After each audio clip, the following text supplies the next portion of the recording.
Hello, my name is Louis Picone. I'm a presidential historian and author, as well as a trustee on the board of the Grover Cleveland Birthplace Memorial Association. And I would like to welcome you to the 2021 Grover Cleveland Week. This is a week where here in New Jersey, we celebrate the fact that twice President of the United States of America, Grover Cleveland, was born right here in the Garden State in the town of Caldwell, New Jersey.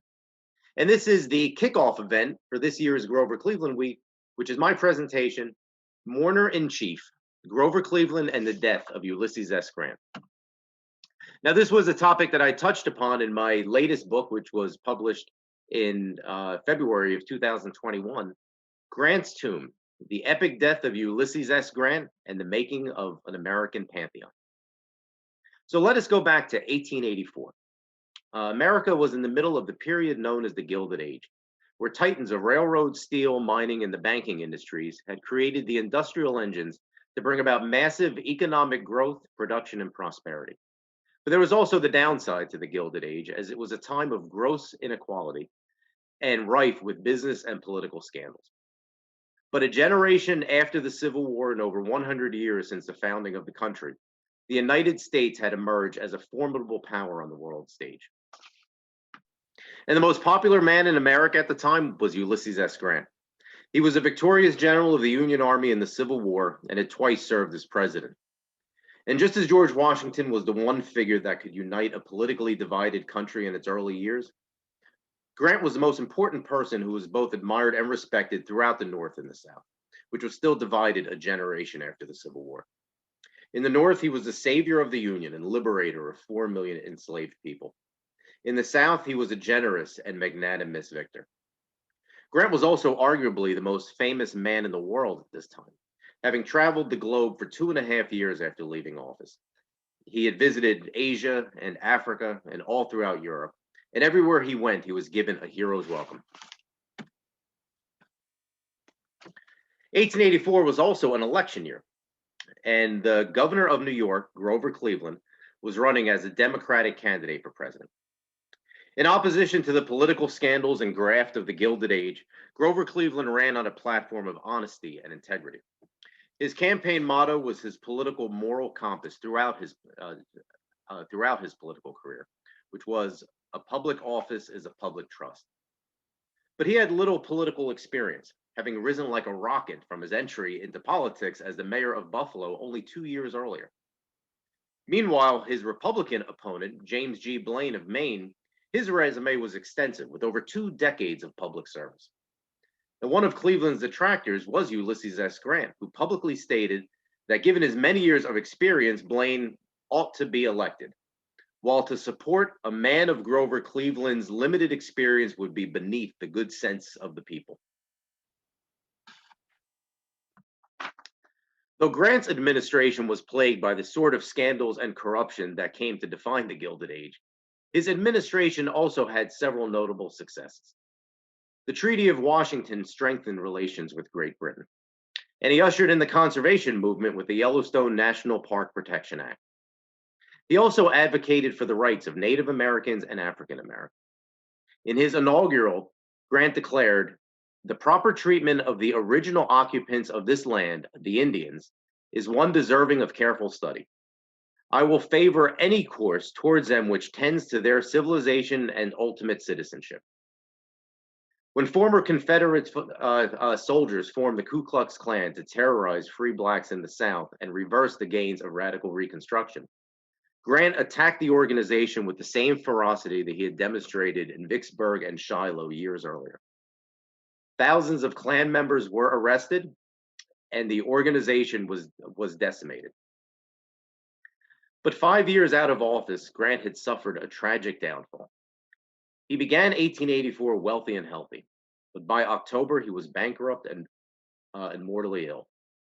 In May, the great general had fallen victim to what would later be known as a Ponzi scheme that had left him not only destitute, but also deep in debt. 5 months later, the prolific cigar smoker was diagnosed with advanced and inoperable throat cancer. On the battlefield, Grant had faced death many times before and was stoic upon hearing the grim news now. But his most pressing concern was for his family, as he did not want to leave his beloved wife Julia and children burdened with his debt. Many times he had received offer to write his memoirs, but Grant did not believe himself to be very disciplined in writing, and regardless, he kind of doubted that the public was interested in his writing. But now, with the help of Mark Twain, who offered him a very generous publishing contract, Grant embarked upon his final battle to complete his memoirs before his death. Grant began writing in earnest in November. He could be found each day in his New York brownstone, sitting at his desk. His preferred position was one leg crossed over the other and his body twisted to the right, so he could face his desk. He wore horn-rimmed glasses, as well as a shawl and wool cap to keep warm. Grant preferred a pen over a pencil and wrote on manila sheet paper. He paid little attention on Election Day when Grover Cleveland completed his meteoric rise and became the 22nd President of the United States of America. Now, over the next 9 months, Grant's health deteriorated as he tirelessly worked to complete his memoirs. When he was elected president, Grant was stripped of his title as general, as was customary for a civilian leader. But now, as he approached the end of his life, he asked President Chester Arthur to restore his military title. His presidency had been rife with scandal, and Grant himself had conceded in his farewell address. Mistakes have been made, as all can see, and I admit. But that was not the case with his Civil War accomplishments.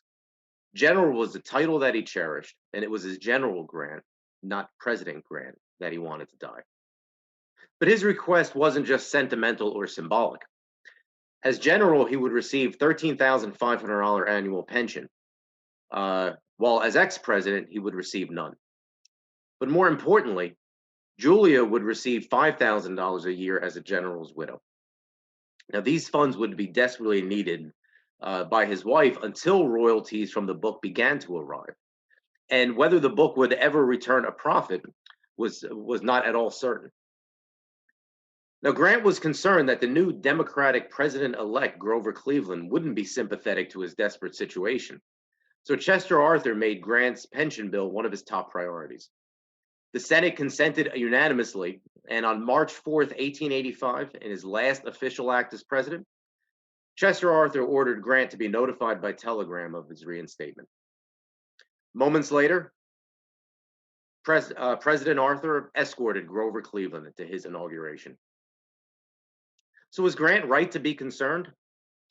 As president, Grover Cleveland did use his veto powers extensively, including to block attempts to abuse the pension system with claims of false wartime injuries. But denying a pension to America's greatest war hero was another story. In the second act of his presidency, Grover Cleveland signed Grant's commission to general without protest.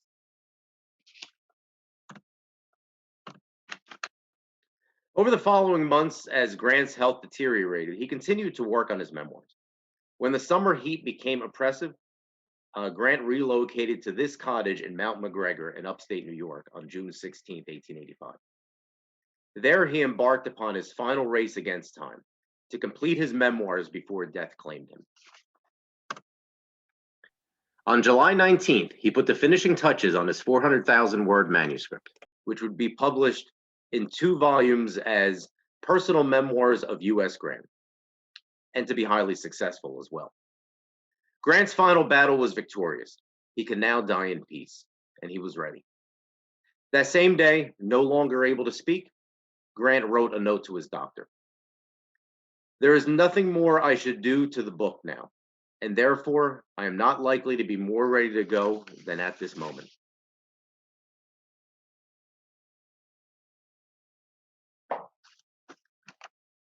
Four days later, on July 23rd, 1885, Grant died peacefully. He was in his bed, surrounded by those he loved. The public outpouring of grief was immense. Less than 5 months in office, a saddened nation looked to President Grover Cleveland for solace. As president, there were traditional responsibilities when a predecessor died, but Grover Cleveland was an unusual mourner in chief. Not only was he the first Democrat to serve as president since James Buchanan in 1861, But Cleveland was the only president between the Civil War and William McKinley's death in 1901 to not serve in the military. Uh, Although he supported the Union cause, the able-bodied Grover Cleveland had paid Polish immigrant George Brinsky $300 to take his place in the Civil War. Grover Cleveland was also in uncharted territory. Not only was Grant perhaps the most universally beloved president since George Washington, but his death had been long foreshadowed, giving President Cleveland plenty of time to prepare for his inevitable role. Grover Cleveland would prove to be an admiral and empathetic mourner in chief. His first offer of condolences was for the widow. Upon hearing the news, President Cleveland sent a telegram to Miss U.S. Grant, Mount McGregor. Accept this expression of my heartfelt sympathy at this hour of your great affliction. The people of the nation mourn with you and would reach, if they could, with kindly comfort, the depths of sorrow which is yours alone and which only the pity of God can alone heal. Grover Cleveland. That same day, President Cleveland released a heartfelt and sincere proclamation to the nation.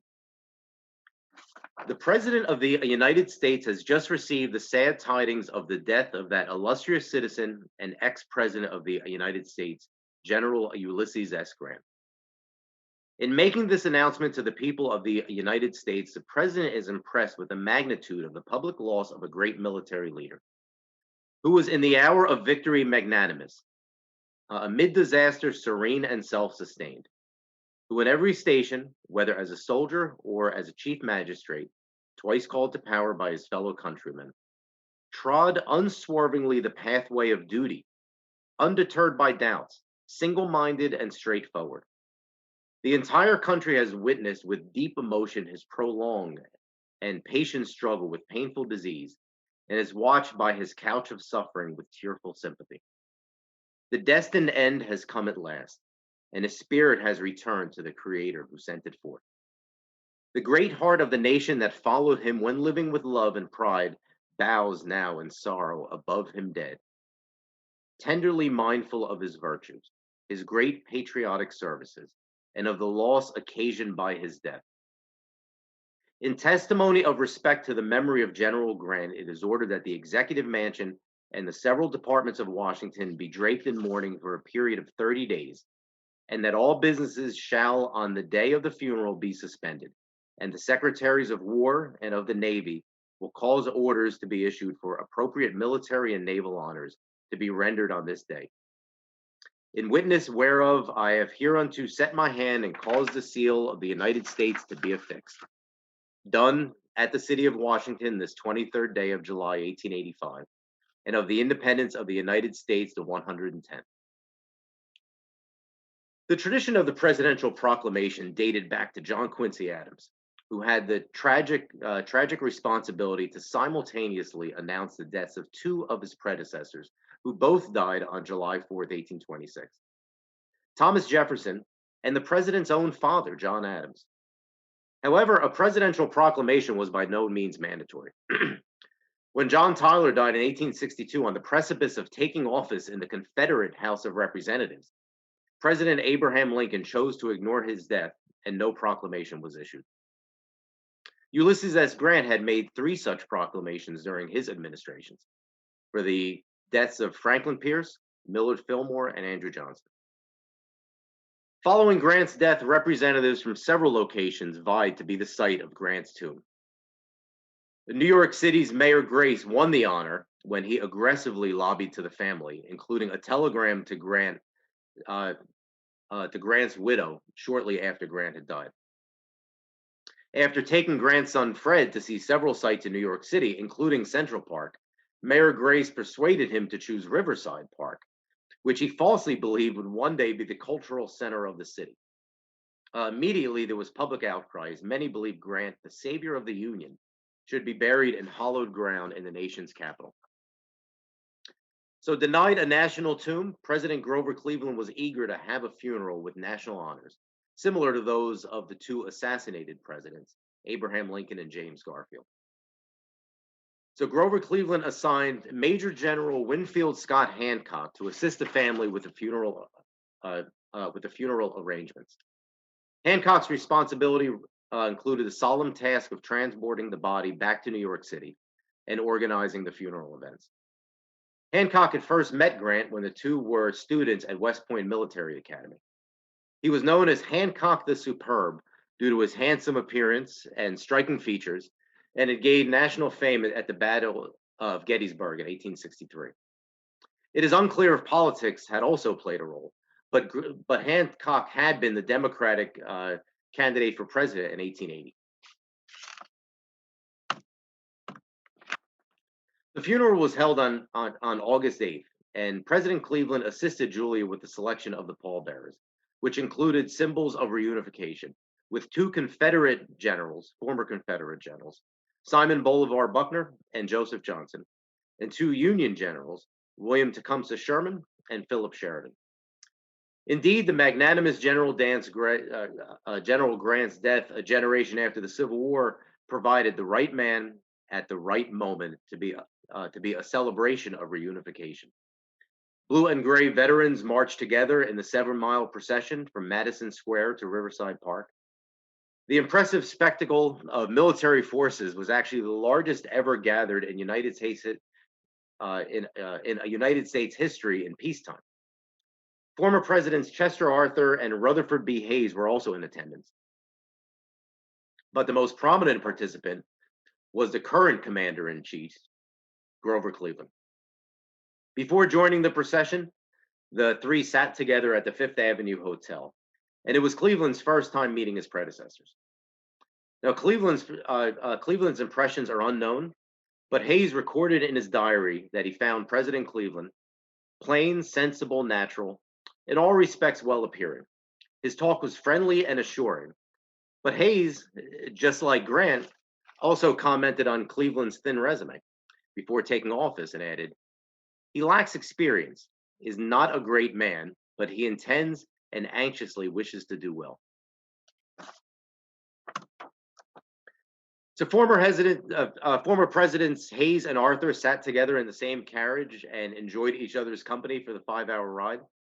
But Grover Cleveland rode alone, and despite the somber occasion, the sight of the president elicited great applause and excitement from the crowd. But Grover Cleveland remained gracious and dignified, and just sat looking forward in stoic silence and ignoring the cheers. The ceremony at Riverside Park was brief, and Grover Cleveland didn't speak, as only clergymen offered prayers and readings from Scripture. As the pallbearers carried the coffin into the temporary tomb, President Cleveland stood prominently to the right of the entrance, his top hat held over his heart. And you can see right here in this image, there is a close-up of Grover Cleveland standing at the temporary tomb. The funeral was the largest in American history, before or since. It was witnessed by 1.5 million people, more than the entire population of New York City at the time. It was hailed as a colossal and memorable demonstration. But it was not just an American phenomenon, but an event of global significance. One reporter stated, "Nothing approaching it in magnitude, solemnity, or grandeur ever occurred before in the history of the world. It was not imposed on the public by any precedent. It was a spontaneous outcome of the national regard for a man whose generalship had perpetuated the republic and who had twice been its president." Even before the funeral, wealthy citizens and Gilded Age elites gathered to discuss a grand tomb worthy of Ulysses S. Grant. The following year, the Grant Monument Association was incorporated, and President Grover Cleveland was awarded a ceremonial position. But monumental tombs cost a monumental amount of money. So over the following years, the members of the Grant Monument Association engaged in various fundraising efforts. People donated their nickels and dimes. Children held bake sales and fairs, and even baseball games were played to raise money for the tomb, as you see right here by this ticket, where the proceeds to go to the Grant Monument Fund. But soon fundraising started to falter. 2 years later, as the association was struggling, the New York Star newspaper joined the efforts. While the newspaper fell well short of its lofty goal, it had one prominent donor, which was President Grover Cleveland. But while the president may have hoped that his modest $10 donation would have set the example for others to follow, it also shows that no good deed goes unpunished. One sarcastic reader criticized the donation as meager compared to how much Cleveland made per day from his $25,000 salary as president. And the critic wrote, including the days he attempts to fish and holidays in which he is loafing from business. So obviously not a fan. Finally, after 12 long years of fundraising woes, design failures, infighting, and lethargy within the association, public resistance, and congressional efforts to remove Grant's body from New York City, the tomb was finally completed. During these years, Grover Cleveland, who was inaugurated only 5 months after Grant's death, had finished his first term, lost a re-election bid to Benjamin Harrison in 1888, won the presidency again in a rematch with Harrison in 1892, completed a second term, and had retired from political life. So Grant's tomb is a spectacular neoclassical monument. It was and remains the largest tomb in America. It towers 150 feet tall, and the cavernous solemn interior features a sunken chamber where Ulysses and Julia lie side by side for all eternity. But perhaps its most important feature is the inscription above the entrance,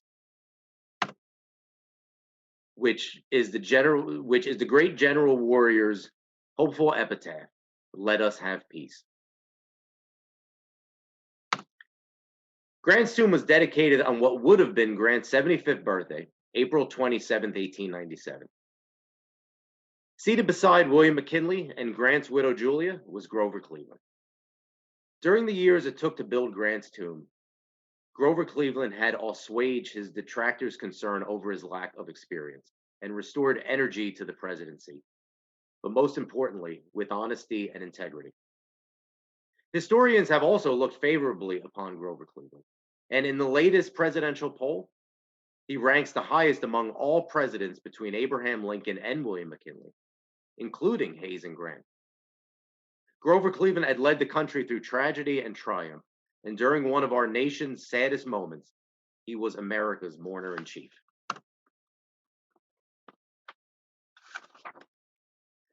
Now, Grant's tomb immediately became the most popular destination in New York City. It was a must-see stop for tourists. New Yorkers frequently gazed upon the monument with reverence and pride. Visiting dignitaries added it to their itineraries, and it became a popular cultural icon, appearing in movies and postcards. But as the Civil War generation passed into history, the visitors dwindled. 100 years after the Civil War had ended, as Grant's reputation fell and he faded from public memory, his neglected tomb fell into disrepair. Starting in the turbulent 60s, Grant's tomb was vandalized, desecrated, and besieged by junkies, criminals, and gang members, until only the bravest souls ventured to see it. But like the man that it was built to honor, Ulysses S. Grant's tomb is resilient. And over the past generation, Grant's reputation and his tomb have risen from the ashes. It has been restored and secured, and has returned much of its former glory. But unfortunately, many still dismiss it as an out-of-the-way attraction, unaware of its relevance, and if they are familiar with it, it's more likely due to the tired old Groucho Marx gag, "Who's buried in Grant's tomb?" But like the man, Grant's tomb also has an important and fascinating history, and people should know its story. Thank you for listening to the presentation. For more information on myself and on my books, you can visit my website, www.lewispicone.com. For information on the Grover Cleveland Birthplace Memorial Association, please visit www.presidentcleveland.org. And once again, I thank you, and I wish you a wonderful Grover Cleveland week.